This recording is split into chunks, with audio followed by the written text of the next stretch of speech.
Pour mieux s'immerger dans la réalité politique, sécuritaire, économique et sociale d'Israël, connectez-vous chaque matin sur Studio Kalita. Daniel Haïk vous y attend pour sa revue de la presse. Khan El-Amar sera évacué, c'est le titre ce matin en page intérieure du Israël Hayom.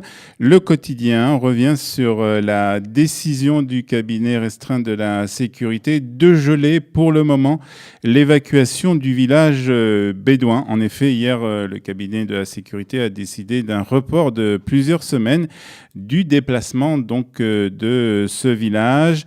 Le quotidien revient sur les déclarations de Binyamin Netanyahou et titre « La reddition de Binyamin Netanyahou n'est rien moins qu'une violation de la souveraineté d'Israël », écrit ce matin Mati Turnfeld, une critique envers donc Binyamin Netanyahou par ce commentateur du Israël Hayom, considéré tout de même comme un proche du Premier ministre.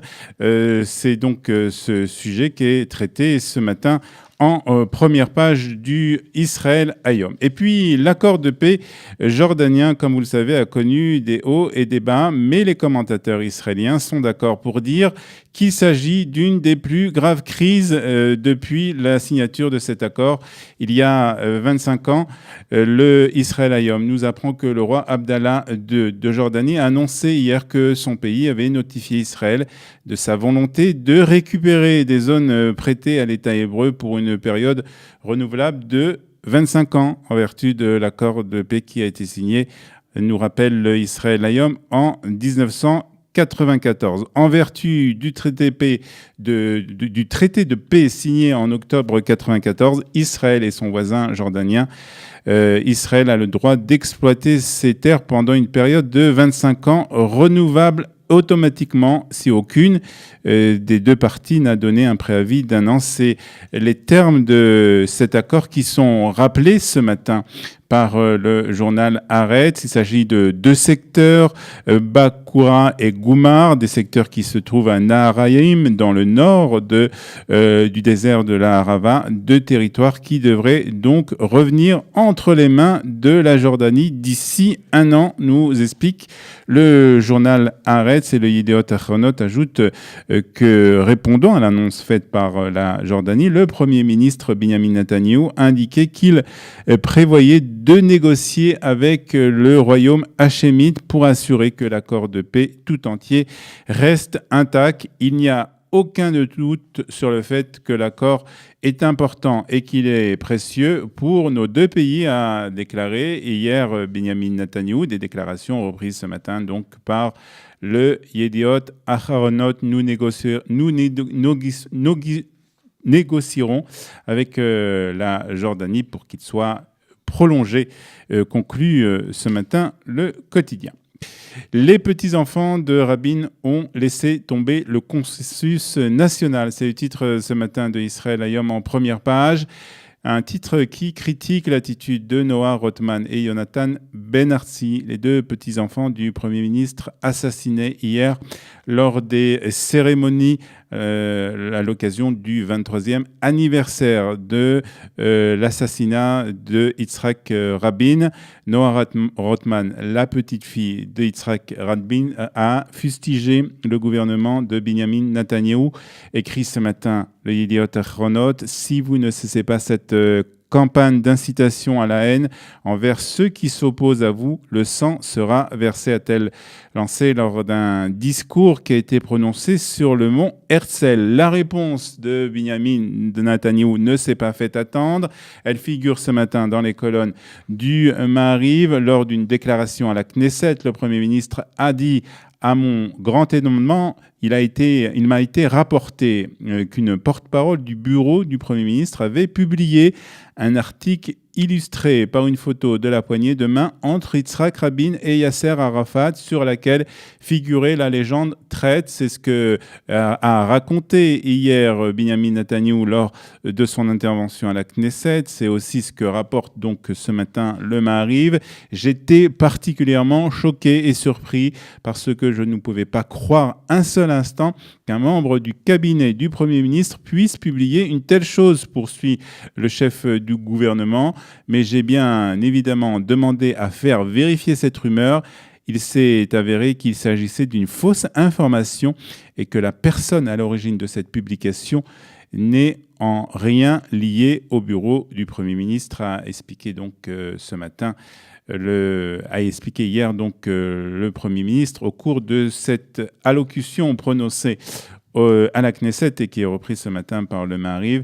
C'est un exemple qui montre malheureusement que ceux qui luttent contre l'incitation à la haine peuvent colporter des paroles offensantes et infondées à mon égard d'une part, mais aussi à l'égard des citoyens israéliens d'autre part, conclut le Premier ministre. Noah Rothman explique ce matin le Maariv, qui était assise dans les tribunes du Parlement, était visiblement mal à l'aise par les propos tenus par le chef du gouvernement. La ministre contre la présentatrice, titre ce matin le Maariv, qui nous parle d'échanges verbaux très musclés entre Miri Regev et Ofia Assayag, qui est donc une présentatrice, journaliste sportive. Miri Regev qui a déclaré qu'Ofia Assayag était une méchante femme. La journaliste, de son côté, a réagi. Elle continue de failloter, a déclaré Ofia Assayag, pour recevoir un bon poste. C'est cet échange que l'on peut trouver ce matin en première page du Maariv. Mais c'est une loi présentée par Miri Regev, qui est retenue surtout ce matin par la presse israélienne. Les ministres ont voté en effet en faveur de la loi sur la loyauté culturelle. Alors de quoi s'agit-il ? Cette loi, la loyauté culturelle, c'est le Haaretz qui nous l'explique. C'est le nom de cette loi qui prévoit une réduction ou l'annulation de subventions gouvernementales pour les œuvres ou institutions culturelles qui portent atteinte ou qui ne respectent pas les symboles de l'État d'Israël. C'est ce que nous explique donc ce matin le Haaretz. C'est une loi initiée donc par Miri Regev, la ministre de la Culture, qui a déclaré: la liberté d'expression est une valeur centrale pour l'État d'Israël en tant qu'État démocratique. Donc, cette déclaration de Miri Regev reprise par le Haaretz, mais préserver la liberté d'expression ne signifie pas permettre l'incitation à la haine contre l'État d'Israël et l'État démocratique d'Israël. C'est ce qu'a donc elle a ajouté pour défendre cette loi devant les membres du gouvernement. C'est une loi qui ne me plaît pas, a déclaré le Premier ministre, tout en votant en faveur de cette loi, ajoute ce matin le Israël Hayom. Et puis, concernant la loi, concernant justement cette décision d'évacuer, de repousser pour le moment cette loi, l'évacuation du village bédouin. Sachez aussi que le Yediot Ahronot nous précise que le ministre de l'Éducation, Naftali Bennett, et la ministre de la Justice, Ayelet Shaked, ont tous les deux se sont opposés à la proposition présentée par le Premier ministre Benjamin Netanyahou. Le parti de Naftali Bennett et Ayelet Shaked ont tous les deux affirmé que cette décision mettait en avant une application de la loi discriminatoire. En effet, ils ont prétendu que certaines implantations israéliennes qui avaient été illégalement construites sur des terres privées palestiniennes avaient été évacuées par la force par le gouvernement israélien ces dernières années. Le Maariv cite aussi le ministre de la Défense, Khan al-Amar, sera évacué, a assuré Victor Lieberman. Il s'agit d'un report temporaire seulement. Le Haaretz nous rappelle aussi qu'il s'agit d'une proposition de déplacer donc le village à une distance de 1 km sur la route numéro 1 vers le nord. Le village sera alors réinstallé sur des parcelles de terrain qui sont la propriété du village palestinien d'Anata. Et puis nous terminons cette revue de la presse et des médias israéliens par Le Haaretz qui nous apprend qu'il y a eu hier plusieurs sirènes d'alerte à la roquette qui ont retenti près du conseil régional de Chof Ashkelon, de Yad Mordechai et de Niv Ashara, à proximité donc de la bande de Gaza. Il s'agissait, a précisé l'armée israélienne, de fausses alertes. Voilà, c'est la fin de cette revue de la presse et des médias israéliens, 8h50. L'heure, dans quelques instants, après quelques notes de musique, de retrouver notre dernière invitée. Nous parlerons avec elle des violences contre les femmes en Israël. Pour mieux s'immerger dans la réalité politique, sécuritaire, économique et sociale d'Israël, connectez-vous chaque matin sur Studio Kalita. Daniel Haïk vous y attend pour sa revue de la presse.